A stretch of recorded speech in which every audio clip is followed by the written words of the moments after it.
Hello, my dear sister. Hello to you. It's wonderful to see you again. It's just feels like it was only last night because it was with our It was, yes. with your meditation with the solstice energy that we're right in Yes. the thick of now. Um, Yes. really enjoyed that one. It was completely different again. Well, I'm still feeling it too. I feel like I'm still riding the waves of that. And they did say they were going to be with us for the next 3 days as the energy continued. Um, Now, it was different because the Council of Light led Yeah. and orchestrated that meditation, that energy, and those activations. So I knew it was going to be different from the beginning because the Keepers of the Keys normally orchestrate. And while the Council of Light been coming through more frequently, this was their first time doing a major meditation like this. So yeah, just for the fact that they were coming through, I knew that it was going to be different from other solstice meditations. So yeah, I'm feeling like I need to do that again, and because we've it's like we've captured the energy. It's like a time capsule, and we're recording now on solstice. So the peak was just a few hours ago, and we did the meditation last night at the other end. Like we're just either side of that Yeah. peak, and the solstice energies go for 3 days. So we're recording in the energies in the solstice energy now, and yeah, I don't think there's a coincidence that we scheduled in this video. I think it's important. It feels important that we're doing it in the solstice energies. And also, like, I know it's not a full palindrome, but here we are on the 22nd of the 12th, 22. Like, it's got the two tapping it off all the way around. Yeah. Yeah, that's interesting. I don't think that was by design. It's just like, we've been booking these in on Thursdays because that's worked out best for both of us. So yeah, recording on that day, and just happens to be solstice and just happens to be on this date. Well, I probably want to unpack a bit more with the Keepers of the Keys, but I'm just thinking it was like the whole way through, because I don't know if I want to talk to them about the term meditation too, because yes, it's way more than way more than a meditation. What yes. you offer, yes, and what you co-create with. Yes. So it's like it's a channeled energy transmission. Yeah, it's an energy transmission, and that's why I want to talk to the Keepers a little bit further, because it's just jumped in my head now. But I smiled the whole way through, like, because you do have a tendency to knock me out when I was getting used to them in the early times. But I would actually like literally go to sleep, whereas last night I was like wide awake. Yeah. And just it was very activating. So I had a permanent smile the whole way through.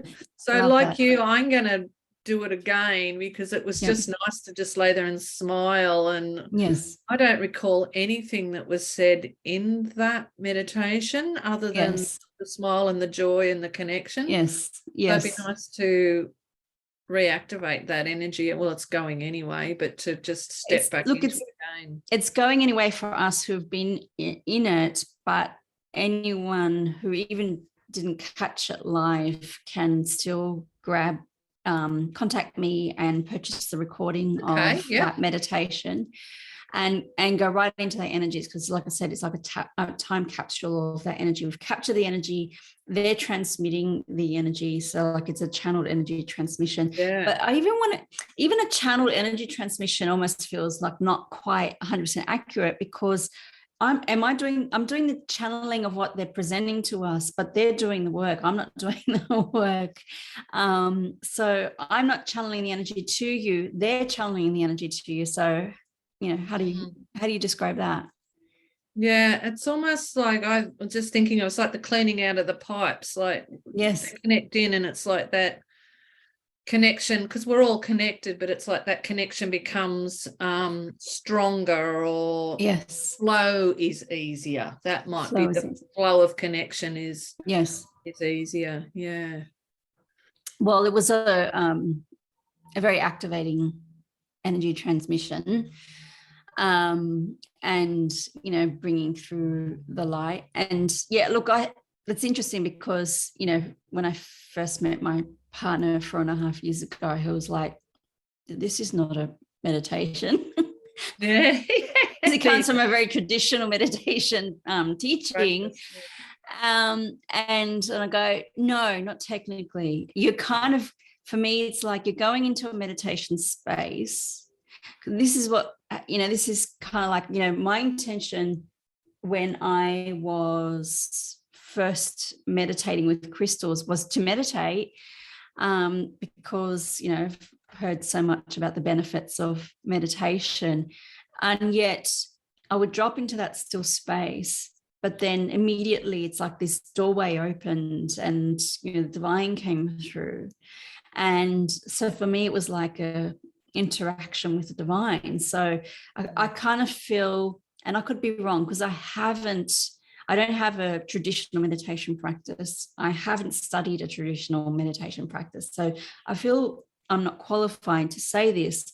I'll only know based on what my experience of what I do compared to, say, how my partner speaks about it, is like traditional meditation will drop you into that stillness. What I'm doing is helping you to walk through the door, that doorway to where the divine is, by dropping into the stillness, walking through the doorway. So it's like, yeah, it's a spiritual journey. It's a journey. Yeah. I don't know how else to describe it. Meditation's been a big thing that been wanting to debunk all those myths as well. Like, it's not having to sit there and go for half an hour or any of that. To me, it's just to have your focused attention. Focused attention is actually what a traditional, or at least a mindfulness meditation practice is. So understanding enough about mindfulness practice, it is all about bringing the attention, focusing back. And Dan Siegel, the neuropsychiatrist who has studied that traditional mindfulness meditation from a neuroscience perspective, has demonstrated or has certainly looked at studies as well that have demonstrated that long-term meditators who do that bring the focus attention back to a focal point. So it could be like a candle or a bubbling little fountain, or whatever the focal point is for you, that then reinforces and strengthens the middle prefrontal cortex, which is the part of the brain that integrates the rest of the brain and body. So it helps with our self-regulation. It helps us to feel calmer. It helps us to have more stable moods. Actually helps us to be more in touch with our bodily intuition. And this is all from the neuroscience. So there's a whole list of things that we can see from that. So there's a little bit of neuroscience.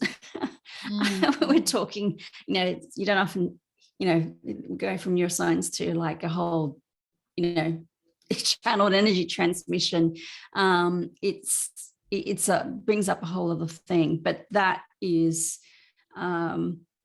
still beneficial. Absolutely. I just found, maybe it was just me, whether I just went somewhere in a whole other space, and I can identify a number of reasons why I think that's the case for me. For me, I needed music. I couldn't meditate in silence. I need to have a piece of music, and a crystal always helps. Of course, yeah. Yeah. So it was me meditating with crystals. Let's call it meditation in inverted commas. That brought me to this whole process. It was a grand unfolding. Well, I think that's a perfect time to start bringing in our guests. So today, of course, we've got the keepers of the keys. Yes. Our dear friends that are always with us. Yes. And Melchizedek. Yeah. Mother Mary. And Mother Mary, yes. Yeah, so yes. Mother Mary was here with us in our 3rd episode, just as an introduction. So it'll be interesting to see what she brings through as a continuation, especially being that it's this time of year when yes. that sort of, I suppose the energy of that Christ consciousness is more alive. Yeah. She has been coming in my channeled messages for the day and the week, etc. She's been coming through more frequently on her own. Like, she's part of that Council of Light energy, but she's been coming through as a singular energy. And that included the channel messages for the week. I think it was last week. And I think, coming up to solstice, the messages were that, Christ consciousness is coming through very strongly. And it's very interesting because whether it was her, whether it was the Council of Light, they've talked about this week being all about the celebration of light. With solstice, we're here in the Southern Hemisphere, we're at the time of the greatest light. And in the Northern Hemisphere, when it's winter solstice, it's about remembering the light in the darkness. So either way, we're looking at celebrating the light. What's interesting to me, of course, it's also Hanukkah week, which is all about celebrating the light. So I think that's really interesting to me as well. So, yeah, when we have this celebration of light this week, we have the Christed light coming through with golden ray.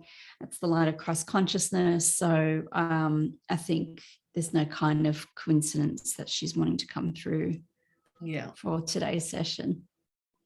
Lovely. Yeah. Well, Melchizedek. Melchizedek. Yeah, this is the first time he's come to us in this format. This format, yes. Yeah, we have worked with his energy in other areas of our lives, but it's really nice for him to come into the Soul Sisters channeling arena for us today. Well, like I said before, I don't remember anything from the last time I channeled him for you.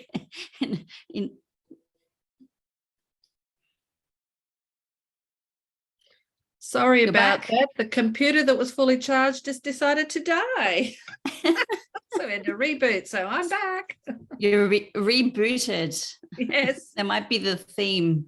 I think that's a great idea for the theme. And actually saying that, I was going to bring that up with the keepers to help with the theme, because I like it. Yeah, I quite like that rebooting. Yeah. Yep. Reboot. Energy reboot. Yeah. Well, like I was saying last night, I feel like this whole space, the whole temple of the volcano, has had an energy upgrade. So that might very well be the theme. Yeah. Energy upgrade. That's even another one. Yeah. Yeah. Well, I was going to talk to Thebes because I had this thing about trust coming in, trusting ourselves, and it's everybody's energies are pretty peaked at the moment with all the things going on, getting ready for the Christmas holiday festive season. And interesting what they think about those names that have just come through now. Thanks to technology failing. Thank you, technology. Yeah. Otherwise we wouldn't be doing what we're doing now. That's right. Okay, so time to bring them through. That would be wonderful. Okay.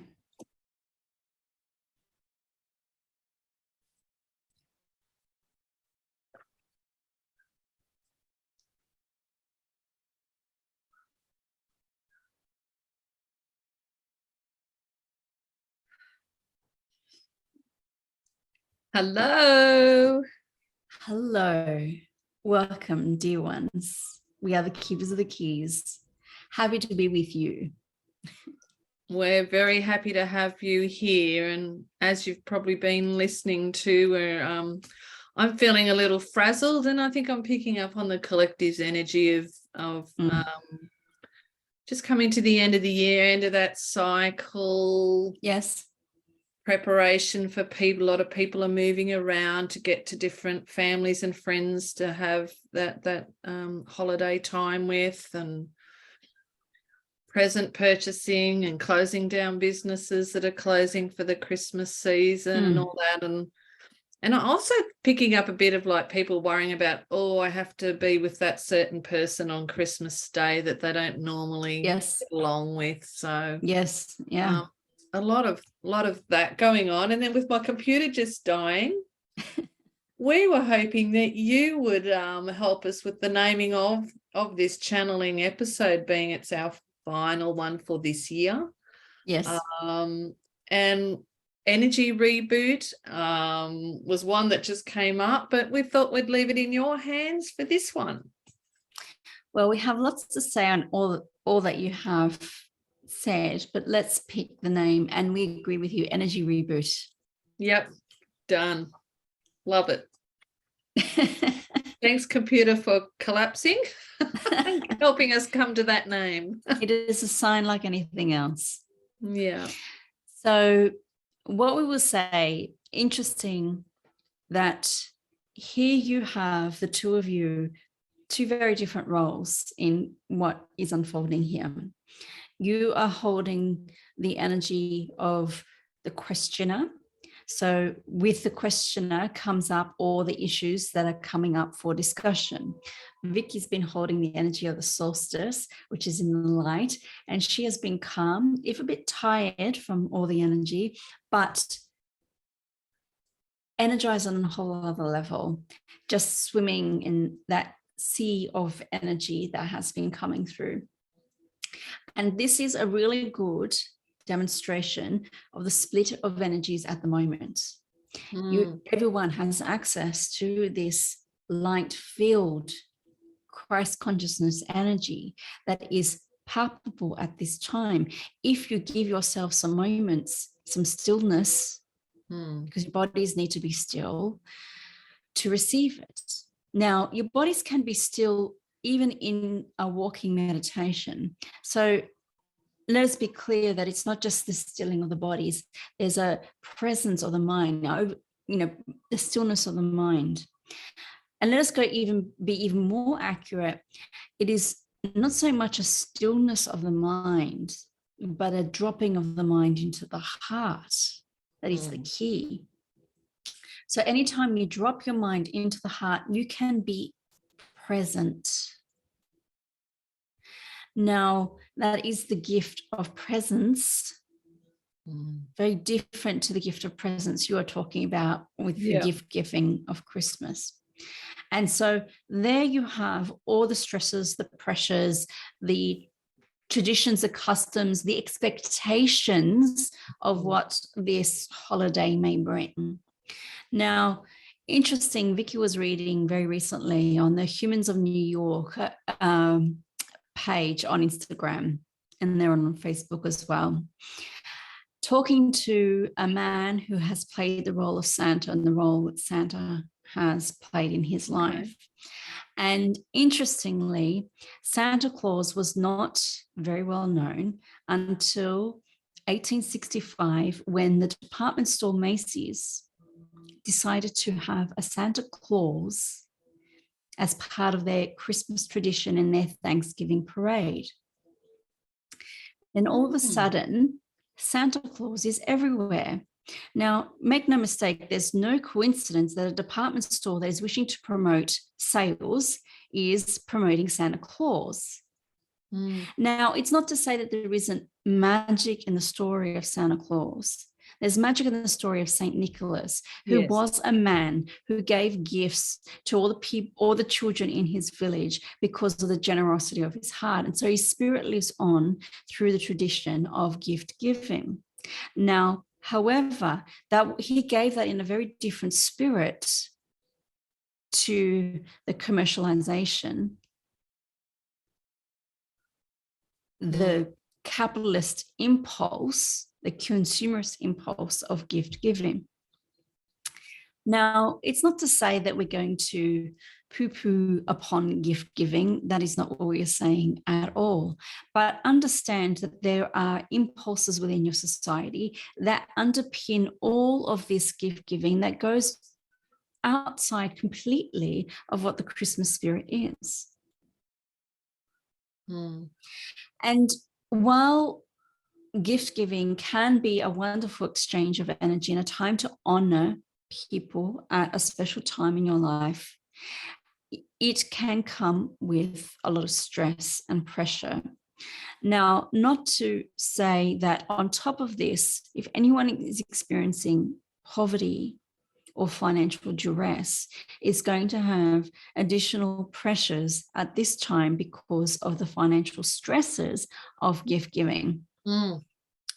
And we see it as a shame that in your society, gifts of time and gifts of something that was handmade or created by that person is not valued as something that has been bought, when it should be the other way around. Definitely. So what we would say is it is a good time to review how you give your gifts. What expectations are there around them? What expectations are there of you? This is all part of the spiritual journey, exactly as you would on anything else, is review how these expectations are put upon you. Where did they come from? Is it truly what's in your heart? And if it is in your heart, then embrace it. And find out ways to do it in a way that supports you rather than takes away from you energetically. Because there is a frenzy and a frenzied energy that comes with this time of year. And it's interesting, Vicky has struggled with the concept of promoting gift giving as a seller of crystals because of all of this. And so she has done it more this year, not as, we want to be clear that in being honoring her intentions, that for her, if something is bought with the intention of giving something special, something healing to someone, then she wants to honor that experience and wants to make that as valuable an experience for that person. And so it comes with her crystal reading. So there's an awareness of the healing that is coming up with that person, with that crystal, whether it's the smallest tumble or the biggest purchase. And so that is done with that intention. So we're not saying disconnect completely from the idea of gift giving, but be more intentional with that. So similarly, when you are moving through this period of time, there may be times that you have fallen into that energy that you've picked up on, Kerry, that there is frenzy, there's pressure, there's expectations, and you're feeling the stress of that all. And while for some it is a very special time of year, for others it is the most triggering times of year. And so we'll speak to these people as well, particularly when it comes to triggers around family. The expectation to be with family at this time, while it can be a beautiful thing, it can also put undue pressure on people to see family when they are the source of your pain. If that is the case for you, we're going to give you some tools and some strategies to navigate that energy, not just at Christmas or Hanukkah or any other time where you are called upon to be with family, but birthdays, other special events, Mother's Days, Father's Days, etc., all of that coming into play.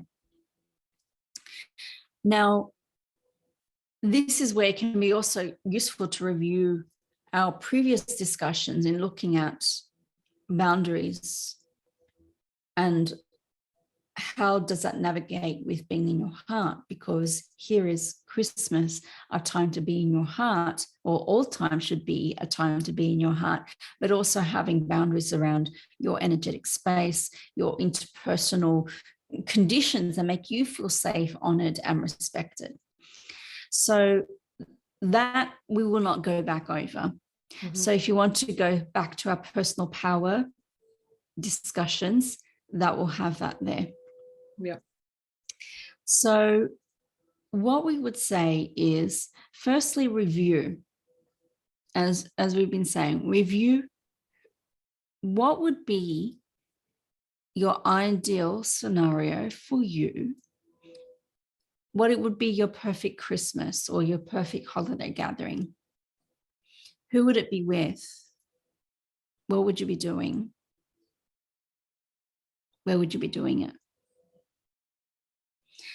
For some, it may be being at home. For some, it may be going away. For some, it'll be not with family. Some, it will be with family. And this is where ultimately you get to choose how you choose to spend your time and energy. Now, even when you're feeling those obligations to meet with family, you may say, I choose to honor this family tradition, even though I do not love it, because I am honoring my family to be with them at this time. Yeah. So my gift will be of time. I'm gifting you my time. So then you may then go, do I need to put any boundaries over my time with my family? And so that could be around comments they may make, the amount of time you spend with them, where that will be, etc. So you can be specific around that. We invite you to mind map it out. Do not make any assumptions about how it should be, because this is how it's always been done. And this is what your family expects you to do. Now, in these circumstances, we are assuming that you are safe enough to be able to challenge family expectations. So if you are unable to do so safely, then that is a whole other matter. And that's when you need to call in additional support. Now, once you have reviewed the conditions, the amount of time, you can then look at, once you are there, what are little safety escape routes that you may need to cope with that situation. Say a family member is being triggering.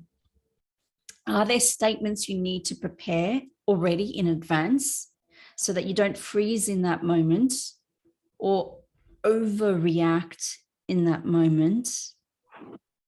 And therefore you have readily prepared that are not unkind, but also assertive in sticking up for you.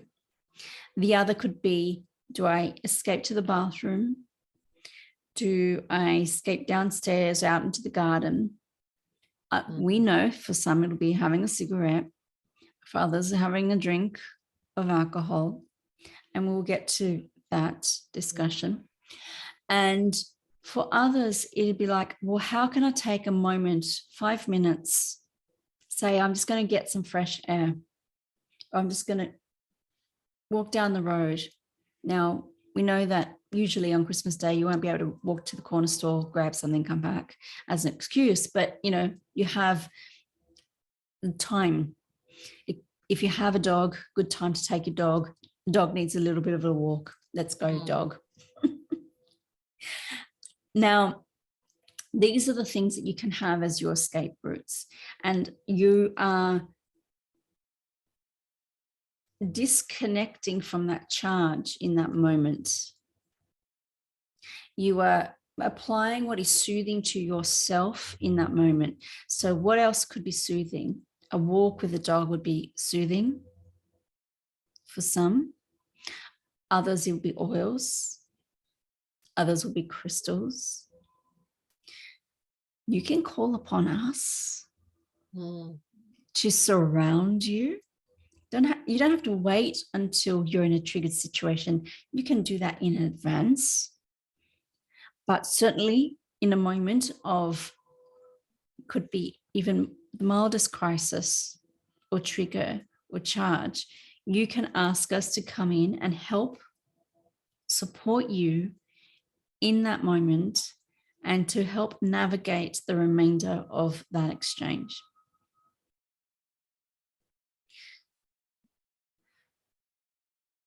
So the other thing will be find a tree. Either put your hands on the tree, your feet in the roots of the tree, or you back up against the tree, or all of the above, however you want to manage that. And thank the tree and Gaia for supporting you, allowing you to release your energy. Yes. And help ground you again.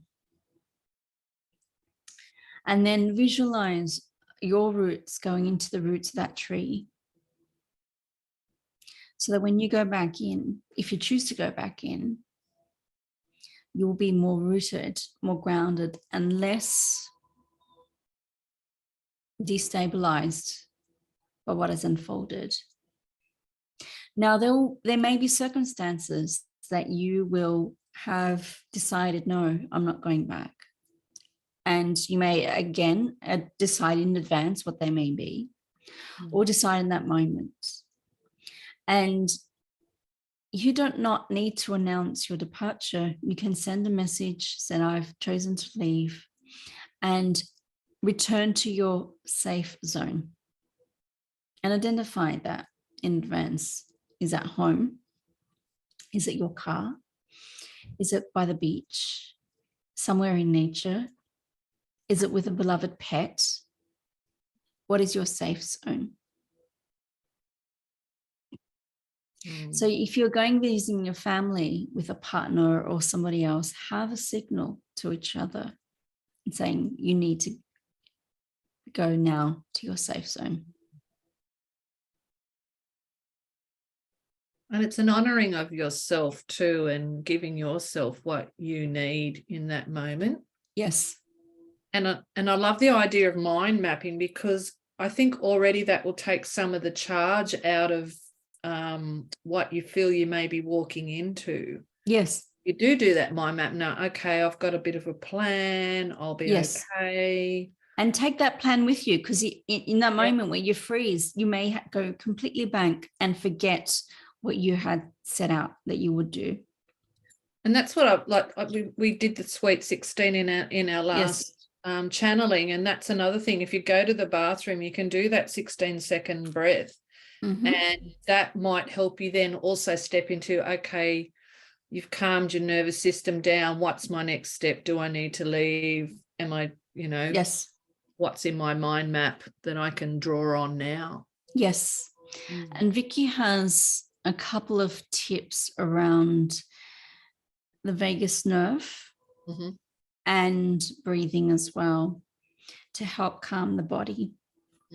One is the longer out breath sends a signal from that middle prefrontal cortex to the amygdala to calm down. So the amygdala is the smoke alarm of the brain.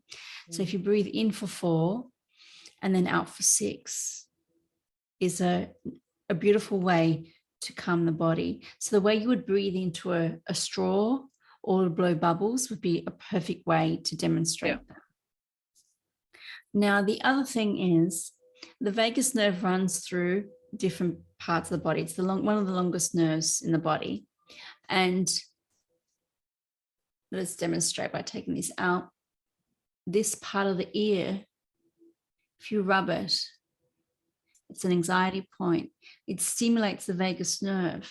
So Vicky likes to put oils here before she goes anywhere, but that you can squeeze or massage or even go into the ear with your finger, and that helps stimulate the vagus nerve. What else stimulates the vagus nerve? Music. Take your headset if you need to. Create a filter of energy around you by having beautiful music on. Not necessarily saying tune out everybody else, but it's like a filter. So you have a filter of beauty or love around you. So not everything has to come into you. The other one is where the vagus nerve runs through just below the rib cage, through the diaphragm. So you can do those breath exercises while bending over, and that stimulates the vagus nerve. Okay. Now, one final thing, and this comes from an EMDR practice, is butterfly tapping. That there's that bilateral stimulation, it's rhythmic. And if you want, you can keep it still and hold yourself, because that this comes from Peter Levine and somatic experiencing. It helps to remind you of what your energetic boundaries are, because you're holding on to your physical boundaries. But then you can do the tapping, and that comes into that rhythm, and the rhythm is soothing. It helps to mitigate that stress response. Now, you may want to start up more vigorously and really get it going, because that's where your heart rate's at. But then start to slow it down and help regulate your heart rate back into what is a more baseline. So these are ways, little tips and hacks for you during this Christmas time, so that you can come into a more mindful, a more present, and a more calm state during this holiday period. So on the flip side of that, yes, Vicky was just telling me before we come online about she went to a party, a Christmas work party of the place. I'm not sure of the name, the hidden source. The hidden source, that she's just started going in and working with them there. Yes. And that she went to this party, and I know Vicky doesn't go out. She's not a drinker. No. To these types of events. She goes out, but not to these types of events. So she's gone along, and even though she was only drinking water, she was actually energetically feeling the effects of everyone else drinking alcohol around her, and feeling a bit unbalanced, and actually woke up the next morning feeling hungover. Yes. So while we are managing ourselves with mind mapping and that sort of thing, if that's what we need to do to go to a party, what about us that are on that choice of having some alcohol? Yes. And how that actually affects us? Because I myself also went out a couple of weeks ago, and there was 3 parties back to back, and I indulged in a few glasses of wine here and a gin and tonic there, and I don't normally drink that much either, but this weekend it was like back to back, and here I am 2 weeks later and I'm still feeling the effects. Yes.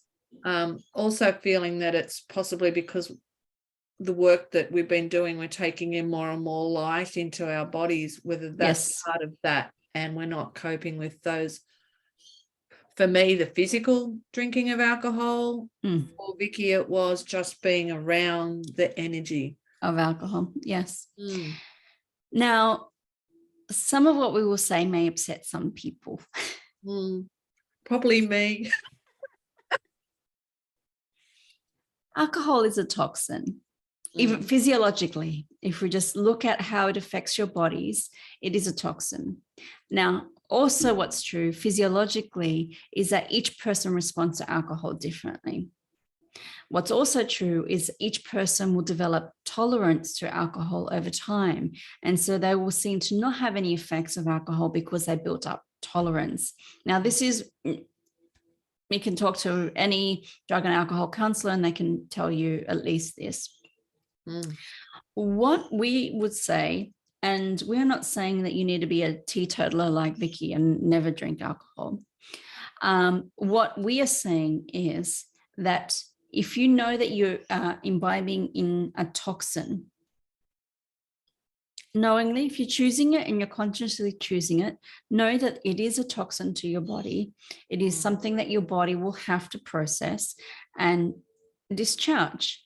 Now, your body at different ages and at different stages of your life, but also in different levels of consciousness, will discharge that in different ways. So it is about being more in tune with your body and what your body needs to be able to discharge. So for some people, it means having a glass of water between each drink. It slows down the process of imbibing in that alcohol, and it also allows the body to process and it, because alcohol is dehydrating. Now, if you're going to use alcohol as the mean to support you during your family, and that's the only way you can get through, then we will acknowledge that. We are not saying that now is the time to give up something when you are the most vulnerable. But it is something to be mindful of in the future about how your whole relationship with alcohol is. It is the most socially acceptable drug. And knowing that is something to then again review, just as you would anything else on your awakening journey, on your spiritual journey, review your relationship with that and what its role is. Now, some people feel like they must drink it because this is what you do when you go to a party. So it's just then the expectation of drinking. Now, it can feel, Vicky's gone to places where it's a Christmas drinks and she's been the only one not drinking. Now, that wasn't this work party, but somewhere else. And it's making a statement, and it can seem at the beginning a bit uncomfortable when you're making a statement that you do not drink and everyone else around you is drinking. It is not that you're coming from judgment. You're just coming from, this is just my boundary for myself. For Vicky's body, she does not tolerate alcohol. It's not to say she was always like that. But as she is now, certainly. And while she's had very specific intolerances, and we would say even allergic reactions to alcohol along the way, they were all signals to her that alcohol is and her body do not mix. Now, she also is always in the Akashic Records. She always has her Akashic Records open. These are libraries of light. The Akashic Records are one of the libraries of light. When you are filled with light, and Vicky is in that energy, a toxin and the light don't mix very well.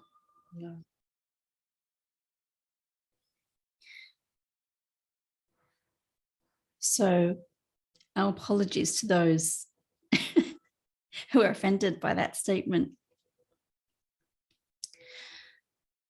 But if you know this, there's so much that is around you that will lower your vibration, if temporarily. Alcohol is one of those. It is a spirit, small s. So for those who particularly are dependent on its use, it will invite spirits, lower s, and usually ones you do not wish to have around you. So we're talking more when it comes to excessive use, whether it's a dependency on a daily basis or whether it's dependency on binge drinking. So it is something to keep in mind for the holidays. The holidays may not necessarily be the time for you to review that, but certainly we know you then look at your New Year's resolutions to shift perhaps or review perhaps what you're looking at. We don't like the term resolution. It feels forceful. It's a resolve with the will. We prefer intentions. And so we would say January is a wonderful time to set intentions for the coming cycle for the year of 2023. Birthdays are another good time. Anytime there is a new cycle, that is why the new moon is also a good time to set intentions. So new cycles of energy, our birthday is a new cycle where the sun, you're having your solar return, so it's another cycle of the sun. The year is another cycle. Solstice is another cycle. That's why it's such a powerful time to set intentions in solstice. So you can set your intentions perhaps to become healthier or to reclaim your health in some way. And then you can review how are you going to do that. The alcohol may be part of that, or it may not. You have free will, dear ones. And we know that alcohol is not going to disappear upon your planet anytime soon. And we are not saying that you can't be spiritual and not drink alcohol. And we're not going to say that those who do not drink alcohol are more spiritual than others. It is just dependent upon their particular physiologies, experiences, and family traumas and experiences, because family trauma is passed on. So therefore patterns of coping, because it's a coping mechanism, patterns of coping are therefore also passed on. So while some will say, oh, well, I have an addiction history in my family, actually you got a coping mechanism history. What's the coping mechanism for? For pain, for wounding, for trauma. Mm-hmm. And I know that part of my awakening experience those years ago was I was at my rock bottom and drinking too much and other things. But for me to make that change just overnight, I still used a wine glass, but I swapped and I was making my own kombucha. Yes.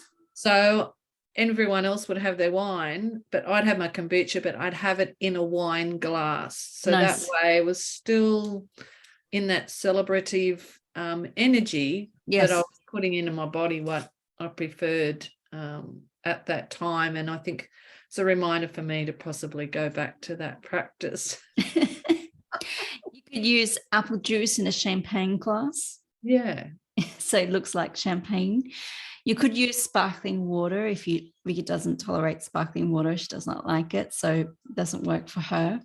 So there are ways you could do that, and that's ways to transition away from that. So when you're aware of what you're putting into your body, it's either going to be filled with light or it's not.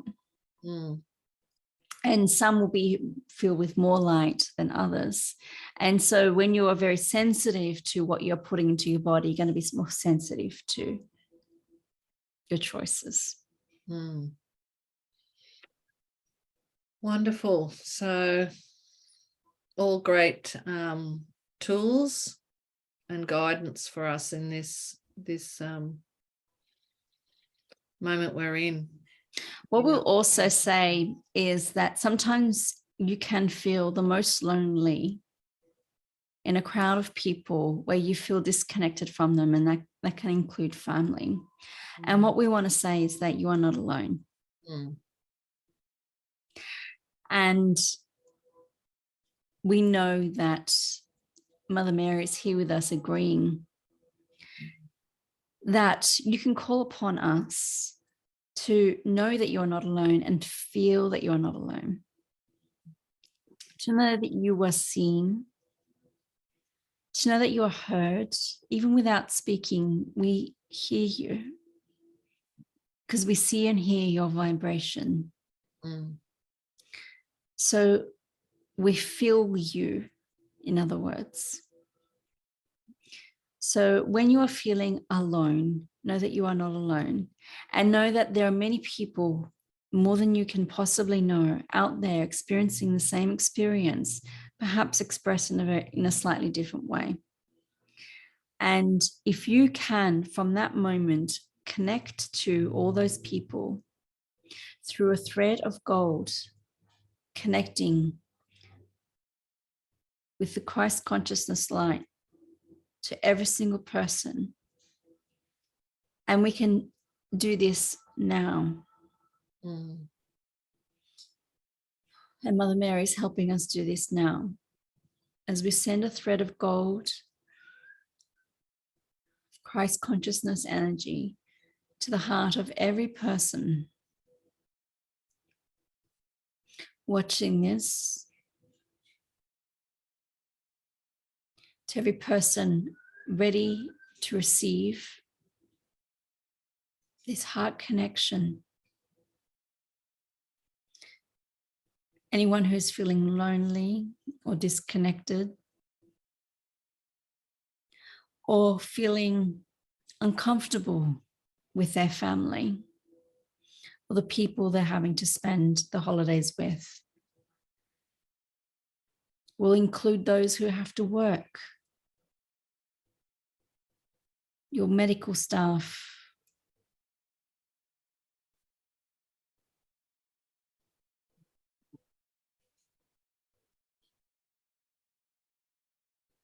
workers everywhere. There may be hospitality staff.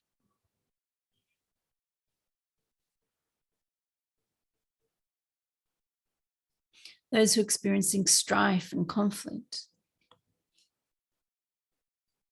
and trauma. Those who are suffering with mental illness or physical illness. Those who are unsure about how to hold their light when it seems like there's so much darkness around them. We send a gold thread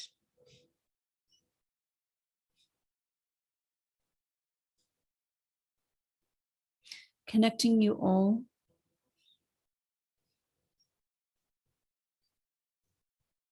connecting you to us and to Mother Mary.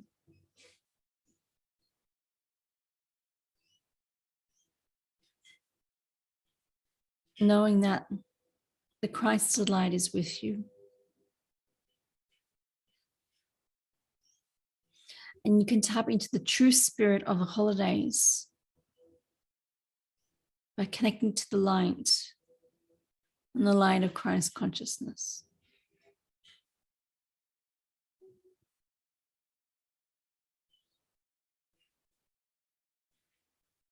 So you may feel sustained by the light,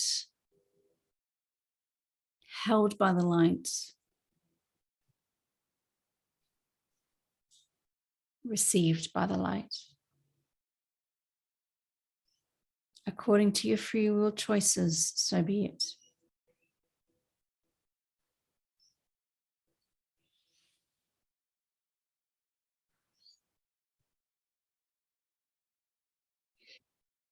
Thank you. Yes. Kind of brings me, like with Vicky and I were talking about meditation practices and how we call her solstice night a meditation, and it doesn't really cover what it doesn't. On with Vicky and all of you that are supporting her through the solstice meditations and all that she's offering the world. Yes. But even for us as soul sisters and that sort of thing, it's like we call it a form of meditation, but the last few have had quite strong activations and energy transmissions that I personally have really picked up on. But I feel that every time we connect with you in this way, that those transmissions have been going on in the background even when we're not even aware of them. Is that absolutely correct? Yeah, that is absolutely correct. For those who first receive an Akashic reading with Vicky, now, as you would know, she channels us when she's giving an Akashic reading. Yes. So when she opens their Akashic records and we come through, even before we speak, people will sometimes cry. Yeah. Whether it's with our very first greeting or even before we speak, because they feel the energy. They feel the energy. We are constantly emitting our energy. We do not have to think about this. You do not have to think about the energy that you are emitting. You are responding to our energy. So even in our words, in our presence, there's an energy transmission. Yet what we just did there is a more direct energy transmission that we are purposely sending for you to receive. And we say according to your free will choices, because we would not create in your experience if you do not wish it. If you do wish it, it's a co-creation. You're allowing us to send this through. We are not forcing you to connect with us. It is an invitation for connection. And like you say, that free will gives that opportunity for us to allow. Yes. And in our allowing, connecting with you. Yes.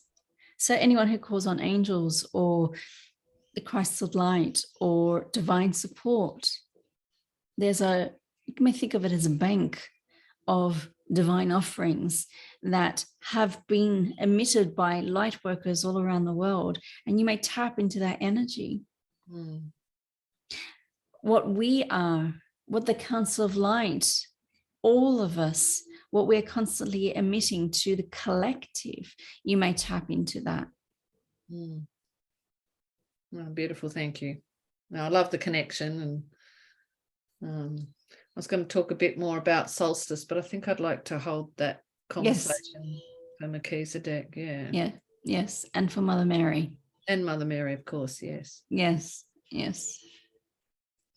So we will withdraw our energies.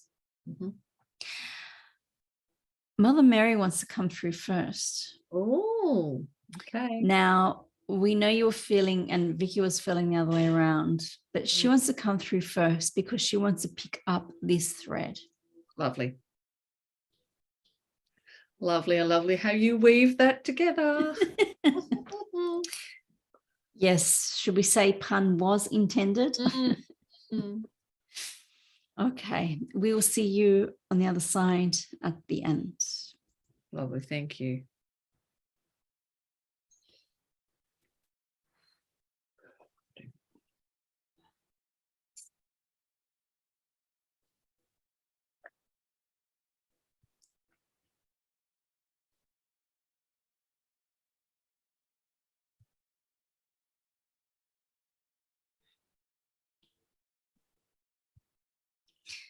I indeed wish to pick up this thread. We welcome that with an open heart. Thank you. You're welcome. I am Mother Mary. I did wish to speak about solstice and the Christ consciousness that is flowing through. I thank you for your honoring and wearing blue for me. And let me say my particular shade of blue. Oh, really? I always saw you as a softer blue, but there you go. Because this is my favorite color. Softer blue, not necessarily. It depends on how you receive me and how you need me to come through. Sometimes I'm a blazing blue sapphire light in my fullest strength. And yet I soften, if you want to use that word, into the aquamarines.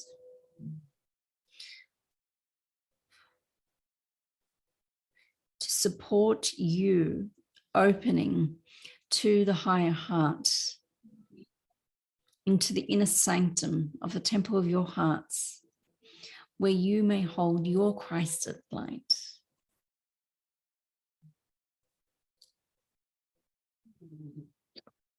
Lovely, thank you. And I was just thinking about the solstice, as we're calling it, a meditation, even though we know it's so much more, and we must look for a better description, I think. But for Vicky's solstice meditation last night, like the keepers just said, when Vicky sort of opened up the blue volcano and brought all the energies through, it was like I had tears of joy straight away. And then it's not like any other meditation or gathering for solstice or any other ones we've done before. It was like I had a permanent smile on my face the whole way through, and I was wide awake, because quite often I will drift off, but I was wide awake, fully present, with this big smile. And that's coming from, I'm feeling quite exhausted. I'm looking forward to having a few days off now to just rest up. I don't know if it's the energies or just the running around and the flurry of energy I'm picking up from others as well, on top of my own. But to have that moment, or that good hour just laid there with that big smile, was refreshing and so welcome. So I'd love you to talk a bit more about, because you were part of that energy transmission last night, and we're right in the thick of this solstice energy. So I'd love you to talk more about that. Happy to. And yes, you are right. I was there as a member of the Council of Light.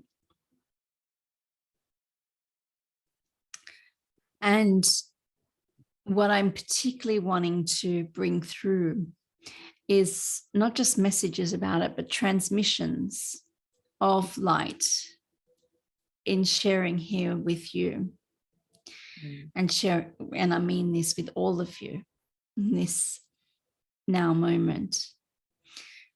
So when you can understand that while it is a time of the energies of the Christ, as you would know him,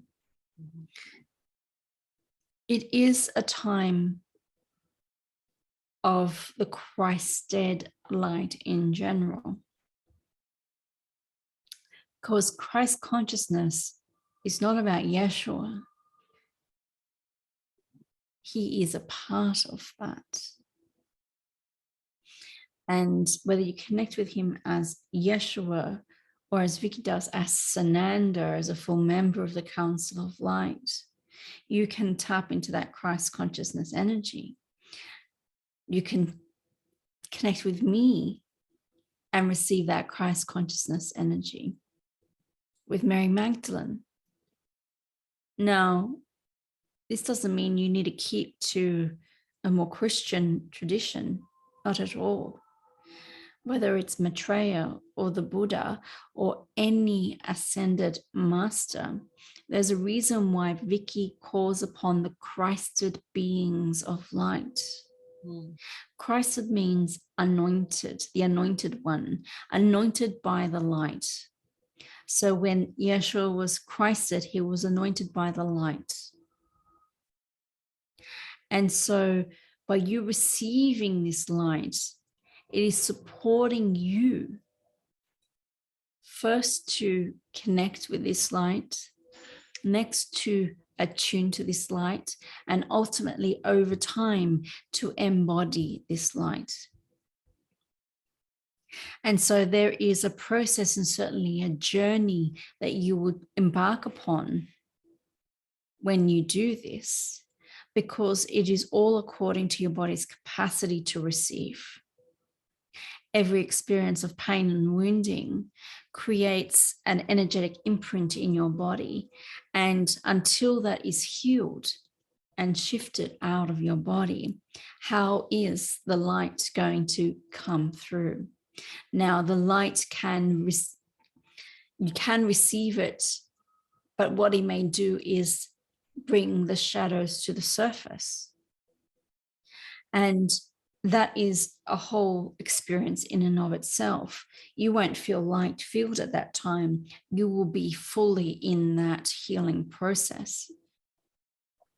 And this comes to the next part of my message here today, my energy transmission, is that there has been a particular focus on that healing up until now. Look at the period of transformation that you have gone through 2020, 2021, and 2022. The solstice is the marker point for a change in those energies as you move forward into 2023 and beyond. This previous period was about releasing all that no longer served you. And this upcoming period from now forwards, moving forwards, is all about creating what does serve you. So you're in a different energy. That creative energy is going to build stronger and stronger as you move through this next period of time. So 2023 to 2026. Okay.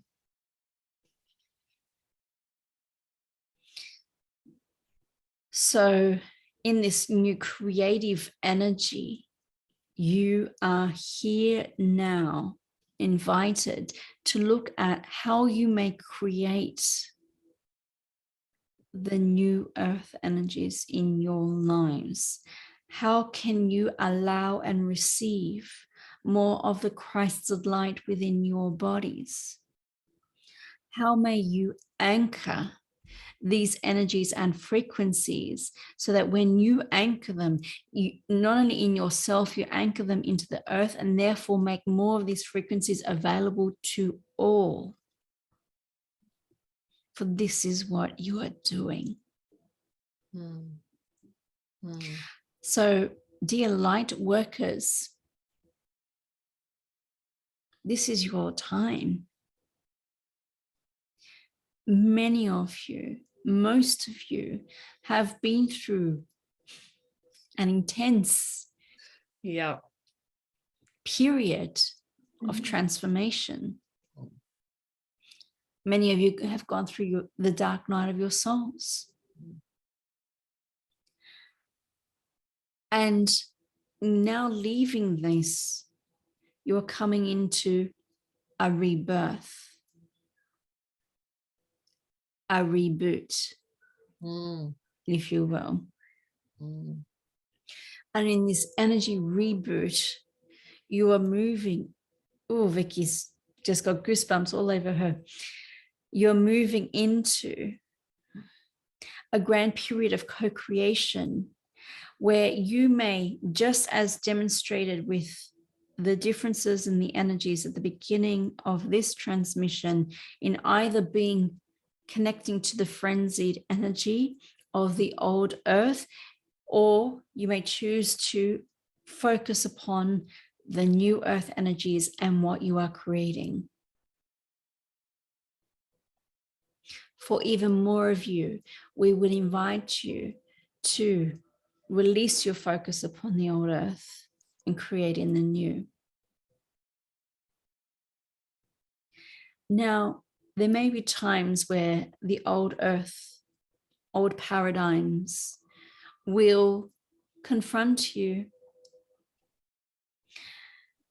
What we would say, all of us, is you do not need to go into an old earth mindset, an old earth way of thinking, or of creating a solution to that problem.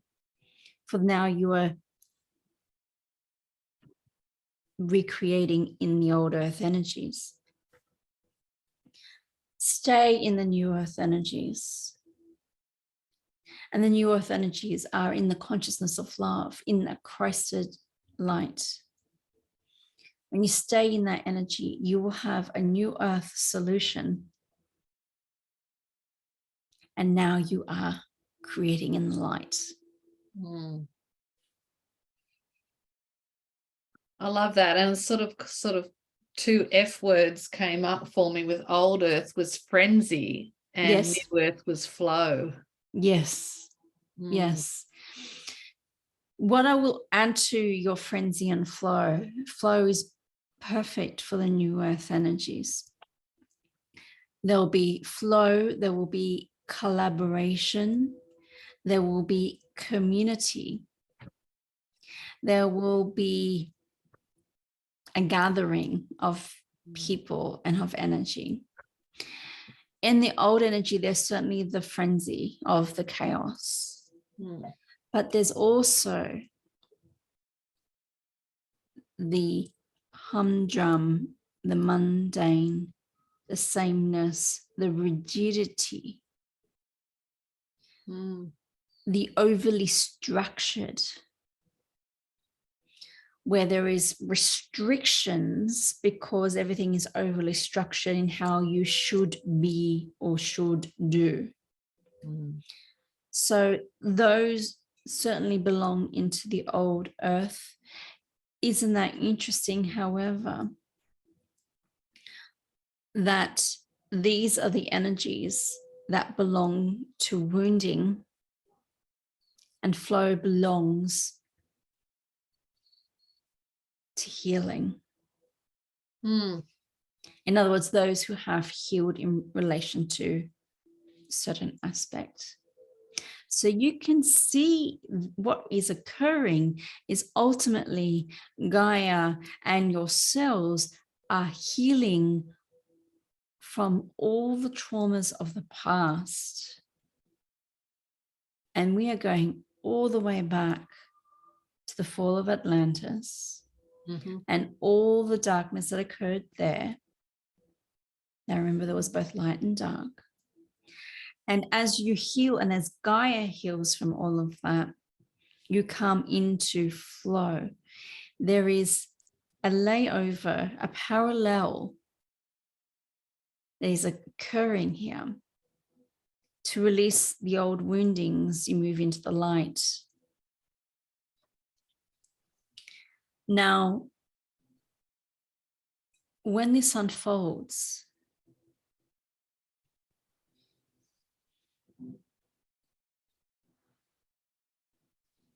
and you can hold more light in your bodies, you can then see the circumstances of your life and see the circumstances of your world with new eyes. You won't only see the problems anymore. You will now see solutions.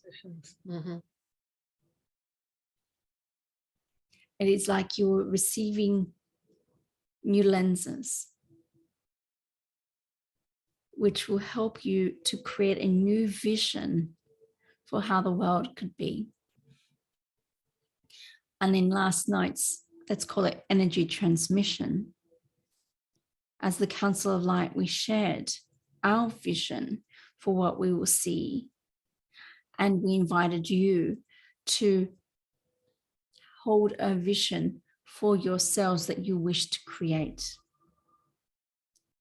So this is part of that process. Depending on how you see yourselves in the world will depend on what you will create. If you cannot see it, you cannot create it. You need to have the vision. So in having new lenses, you can now see solutions that you could not see before. And now you can see a vision for yourself and for the world that you could not think was possible.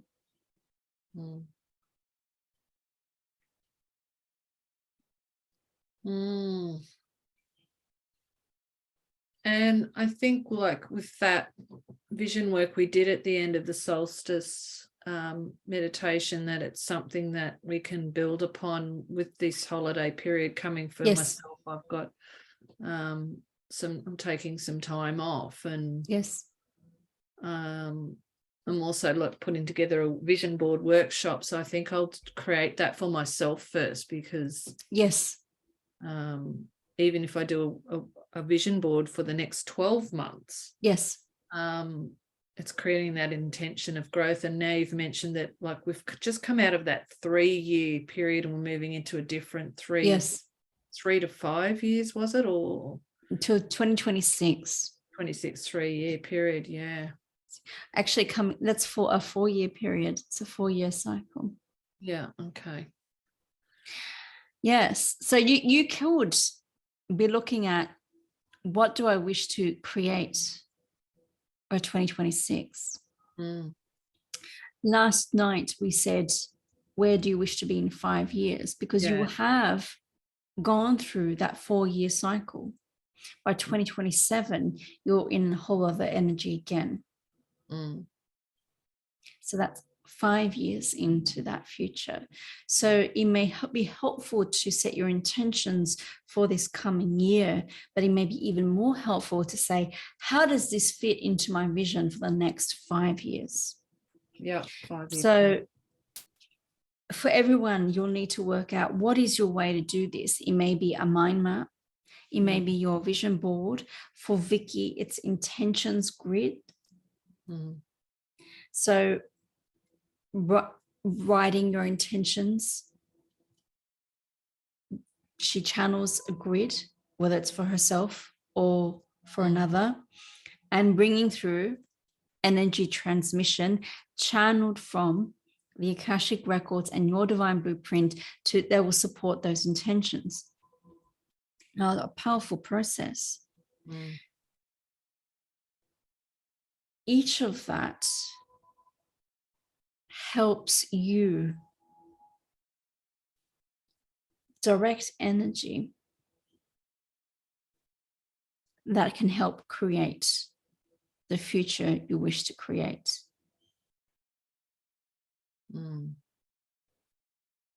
Vicky never starts the year without an intentions grid.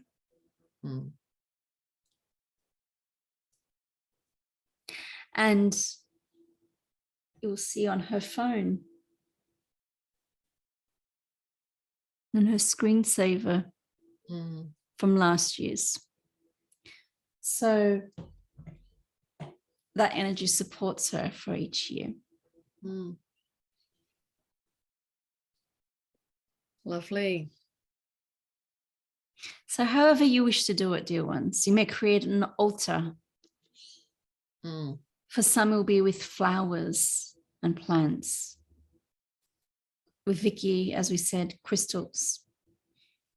For you, it may include words and images on your vision board. Yeah. And what we would say is you can meditate and be clear on your intentions. What we would also say is write them down, because you are helping those intentions come out of your head into the physical. You need them in the physical. So the intentions always go onto those grids. They're written down and onto those grids. Write them down. Then you may see them, and then you can turn those intentions into affirmations and declare them.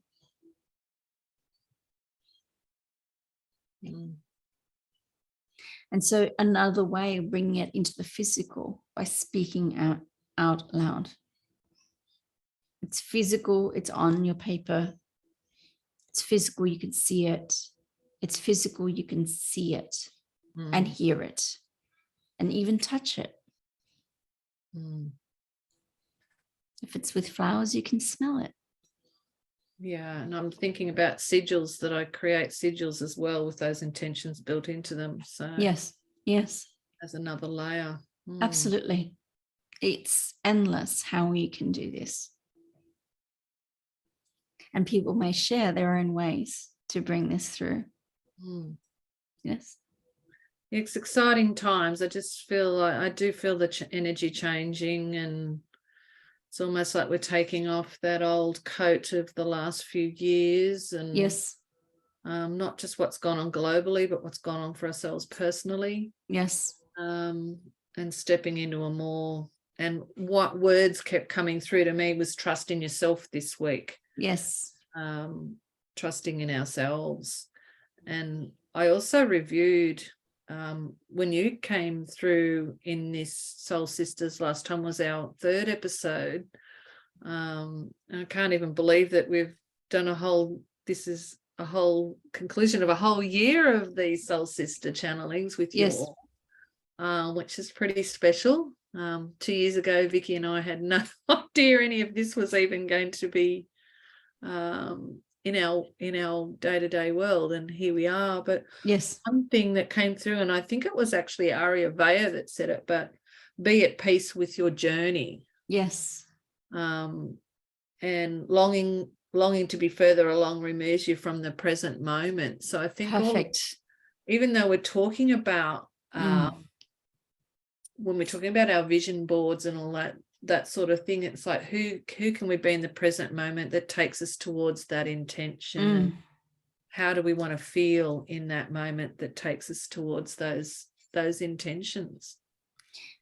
That is a perfect descriptor. Say it again, those two phrases back to back.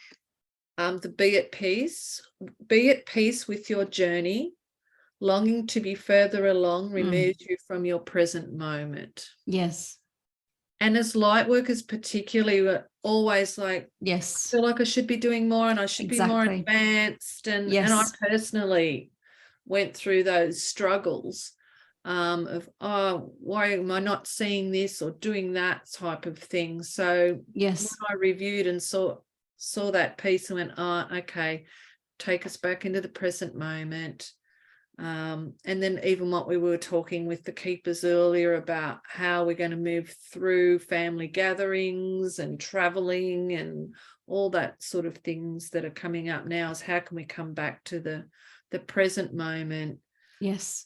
Breathe ourselves into that space, go into our hearts. And I think having you present here, like fully present with us at that moment, reminds us about going into that heart space. Absolutely.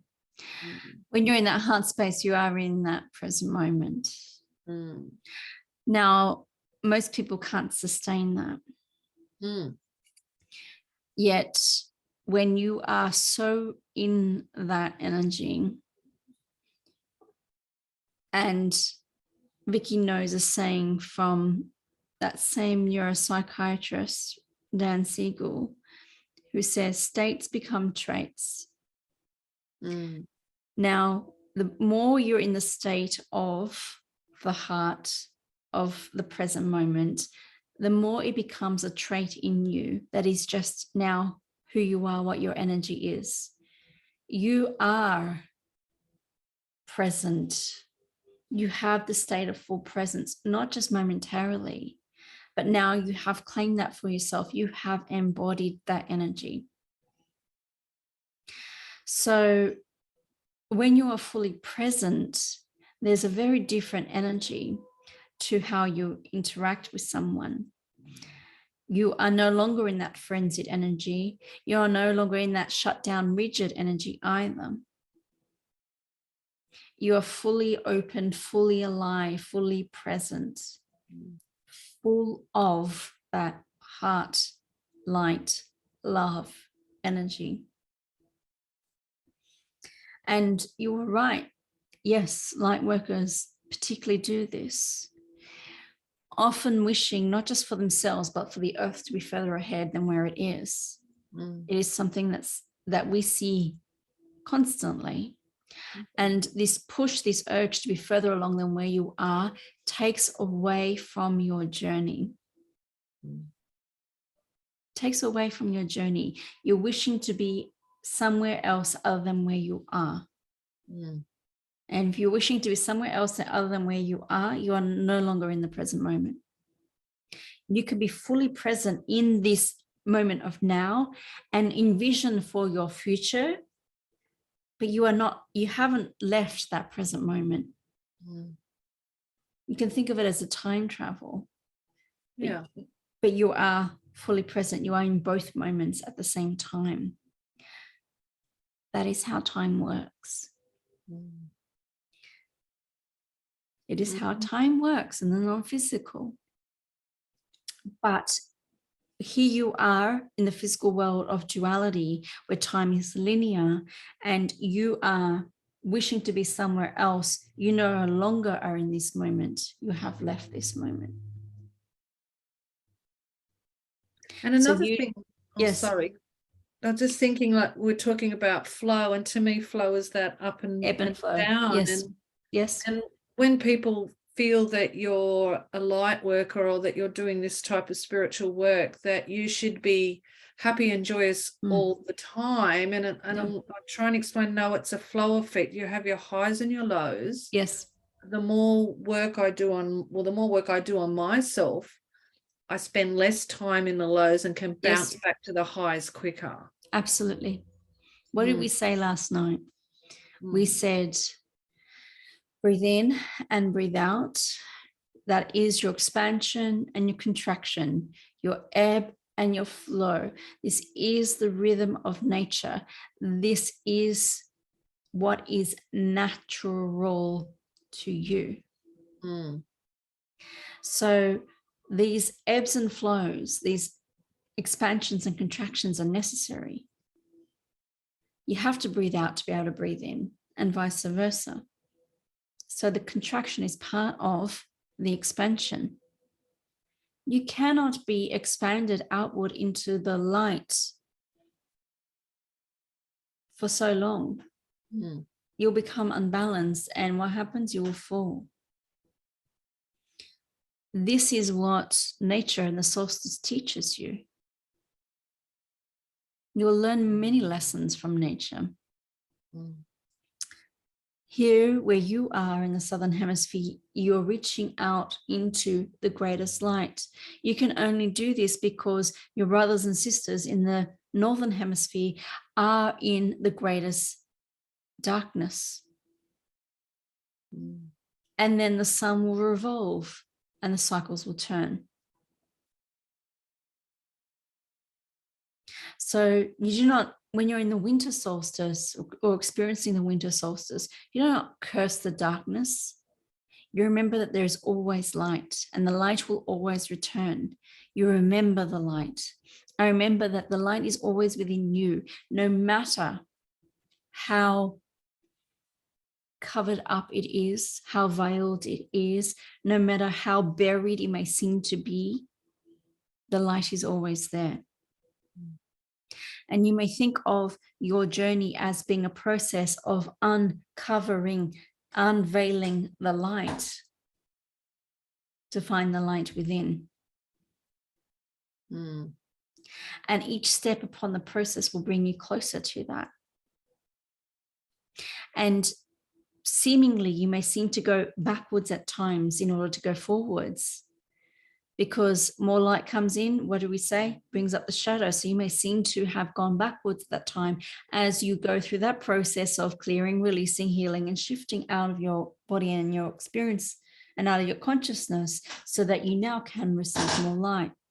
And like you're saying, the light's always there. It's just like the stars in the sky, like they don't disappear. Exactly. They are there, but it's that illusion that we believe they've disappeared, even as just the sun's just shining so bright we don't see them, but they are there. And when you understand that in the darkness is the point of creation, it is the great cosmic womb from which all life sprang. You are in a pure creative mode, where when you are in that darkness is why you require rest, is why you require sleep. It is why you require reflection to be the counterpoint and balance to your action and your doing and your outward expression. In other words, you need the yin and the yang. You need both. Both is necessary to all life.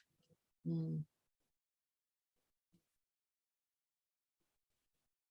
even when you said natural, it was like it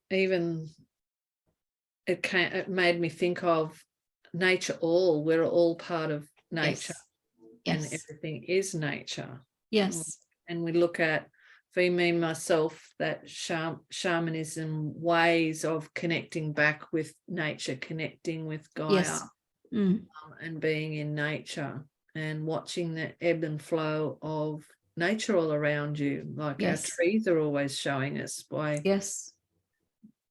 different parts of the world, the colours of the leaves change, or they fall, or then they spring in spring, and we all go through that constant flow and ebb and flow. Well, we come back to the main premise of our discussion. You are standing here, bridging heaven and earth, here to create heaven on earth. This is the new earth energies. So you need to accept your two-part nature of human and divine. And when you do that and you integrate it and you hold both truths at the same time, you hold both energies at the same time, heaven and earth within you. That is a marriage made in heaven. Yeah. So you are here to bring both together. So you must have compassion for yourselves on the human journey. And instead of judging yourselves for where you are, have compassion for yourselves with where you are. It comes to that trust of where you are is where you need to be. What does this moment hold for you? What is it showing to you? What is the lesson? What is the gift?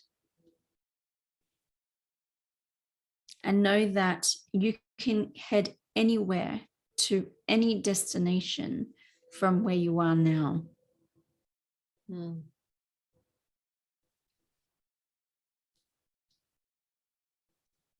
So I wish to bless you all upon this path,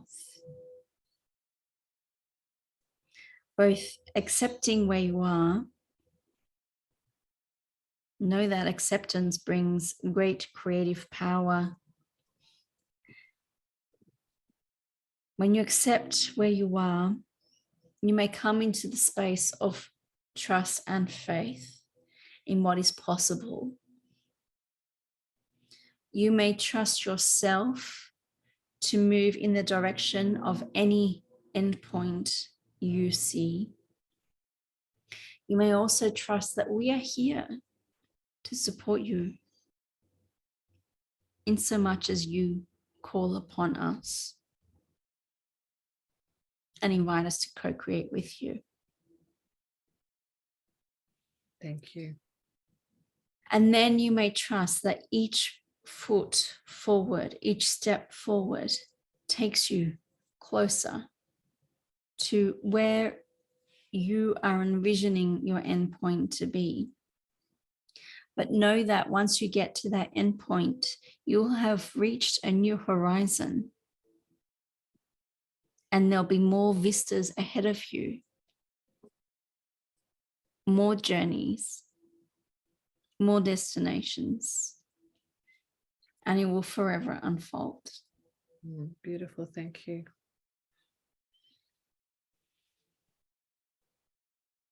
From my heart, you have already received the gold thread.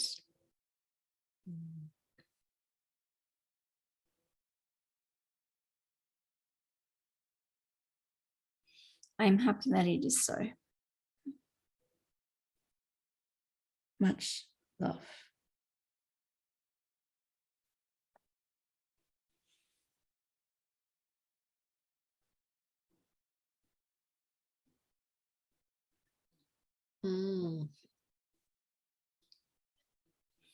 Always that beautiful mother wisdom.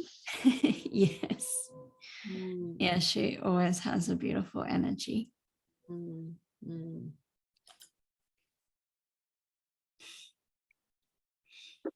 Okay, well, from Mother Mary, we'll be moving to Melchizedek for his entrance into our soul sisters. Yes. Channeling. Yes. Yeah. Yeah, like I was saying at the beginning, I don't recall of anything from that time when I channeled him for your birthday. Yeah. So yeah, it'll be interesting to see what he has to share. Yeah. And people who have done sessions with me or meditations know that I call upon him and the Order of Melchizedek. So I do work with him in that way, but yeah, it's not often that we'll have anything direct from him. So I'm certainly intrigued in terms of ways, you know, not just why it's coming through, but what's going to come through. Yeah, and for just clarity of for my birthday, Vicky gifted me a session, and in the session I didn't know what was going to happen, and they said, right, who would you like to talk to? And I'm like, and I always knew there was someone present to my left all the time, just waiting, and I felt it was time, and I felt it was Melchizedek, and he come through and confirmed it was. So yes, that was really special for me to have that conversation with his energy, and we say his, but his energy in that format. So it's going to be lovely to have him come through now, for everybody that's going to be watching this now, or in the, should we say, the present moment of now. Yes. And for those who are not familiar with him, he's mentioned in the Bible as a high priest of God. And from that perspective, people have been unsure whether he's ever been human, and I don't ever sense him, he's a high priest of God, like, he's up there with the creator, and working in the light. The light is everything, and if you ever have any depictions of him, it'll be white, it's in the light. Now, the order of Melchizedek is then a group of beings who work with Melchizedek and align with him, and it's all about working in the light. So whether it's teachings or healing gifts or whatever it may be, they're aligned with that. And Keepers of the Keys are aligned with the order of Melchizedek.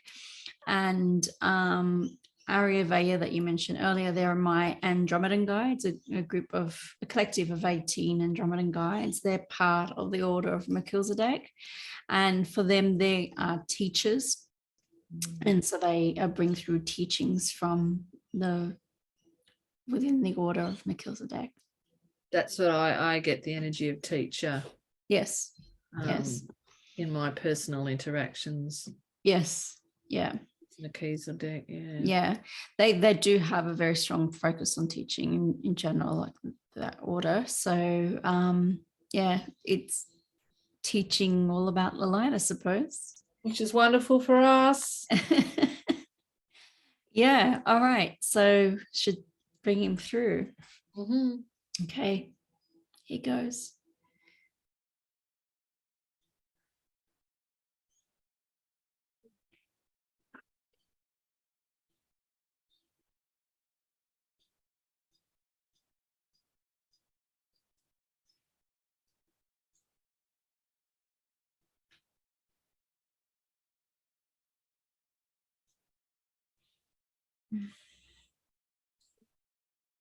Hello and welcome.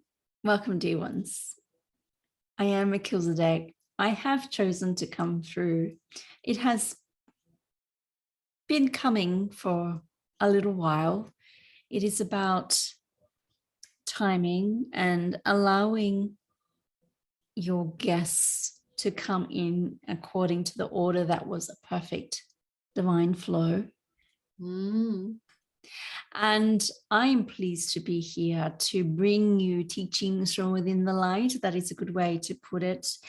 Know that the light may be expressed endlessly, variously, as you will see even across your spectrum of color. Yes. Lovely. Well, it's lovely to have you here with us all. Just feel graced with your presence, as we do with everyone that comes through, and to feel that connection, that we're not separate from you, that we are all connected. Not only are we all connected, your experience of separation is the anomaly. It is the anomaly, but it is also part of your human experience to experience the illusion of separation. For it is an illusion. Because you are in separate bodies, you perceive yourselves to be separate, you have separate minds, and you have a separate self. And therefore, you are feeling that you are separate from the all, when in fact, not only you are a part of the all, we mean that the all is within you. You are of the light. The light is within you. Therefore, the creator is within you. Therefore, you are God expressing themselves as you. And when you get to, yes, Vicky feels it. When you get to uncover who you really are, you are uncovering your light and therefore fully expressing as the creator as you. Everything else is part of that illusion of separation that covers up your light. The illusion of separation will bring wounding. It is the original wounding. Let me say, not the original sin. You could erase that and call it the original wounding. Original wounding is separation. And so when you uncover your light and able to fully radiate that light, and let me explain what embodying that light therefore means. You cannot fully embody the light when you have in your body energy imprints and somatic memories of wounding and separation. And so you have that light within you. And then what happens, you cover up that light. Some of that light will come up. That light is connected always to your higher self. Your higher self is part of that creator energy, not separate. Now, when you are able to release some of that shadow, for want of a better expression in one word, you can bring more of that light in. There is always light within you, but now you are increasing the wattage, so to speak. That light is your higher self. That higher self is part of the source energy. And so when you can receive more of your light, more of your higher self in your bodies, this is where you anchor that light here on earth. This is when we say, we say you're creating heaven on earth. You are literally bringing heaven into your body. And therefore you are fulfilling the premise for the whole human experience, is that can you know yourselves as the light, as love in human bodies? This is the journey of the human experience. It's interesting you mention the higher self, because last night in the solstice gathering with Vicky, it was like at the beginning I actually saw, because I see things as we're going through, a weaving of my higher self's energy and myself into that spiral. Yes. And then I actually became, I don't know the correct term for it, but that symbol that you quite often see on doctors. Yes. With the weaving. And what was caduceus. Yeah, I actually saw myself and my higher self weave together and become that healing symbol. Beautiful. The caduceus, interesting story. The caduceus was the symbol of Asclepius, the god of medicine and healing. Now, that's the staff represents your central column, your central channel in your body. The two serpents that weave around is your Kundalini energy. And then as your Kundalini rises, what do you have? You have angel wings. Hermes adopts that caduceus. Some may know him as Mercury. Mm-hmm. You may know him as Hermes Trismegistus or as Thoth. Okay, yeah. Now, because it was originally the symbol of Asclepius as the Greek god of medicine and healing, modern medicine has adopted that symbol. Mm. Interesting, however, that he does not understand what the symbol represents. Mm. Well, it came in strong last night. Yes. Beautiful. Mm. And this is what Vicky often refers to, the angel within. And when you know her favorite quote from Michelangelo, when he says, I carve us. Let's begin again. I saw the angel within and I carved until I set him free. Mm. That is literally what we are describing when we are saying you're uncovering all these layers so that you can reveal the light that is within, is your angel within. So when you ultimately have this grand weaving, it's a beautiful word and an accurate one, of your higher self with you, as you're weaving your light, then you may attain your wings and become the angel within. Mm.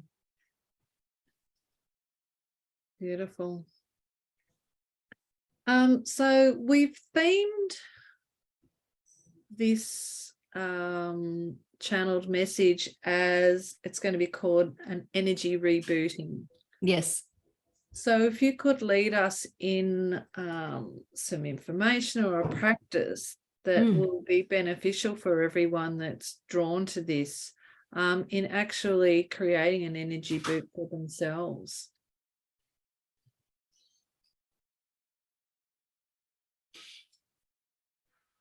Well, in an energy reboot, you may think of it as a rebooting of your light in your life. It is one thing to access the light in meditation. It is another thing to be able to be in the light as you go through your day-to-day life. Often, when people embark upon the spiritual journey, they will be meditating, can have a wonderful experience, and then bemoan their life and why the world is the way it is. They have not been able to bring that energy from their meditation into their life. So when you think of this energetic reboot, think of it as rebooting your life also. So light and life. And when you do this, what will then occur is a transformation. Now, this transformation period that you have moved through has prepared you for this energy reboot. And in this energy reboot, you are moving into a broader creative energy. Now, much of this has already been stated, but bear with me.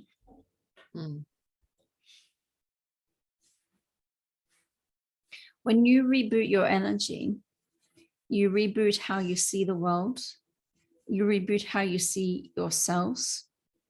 You reboot how you see life. And you reboot how you do life.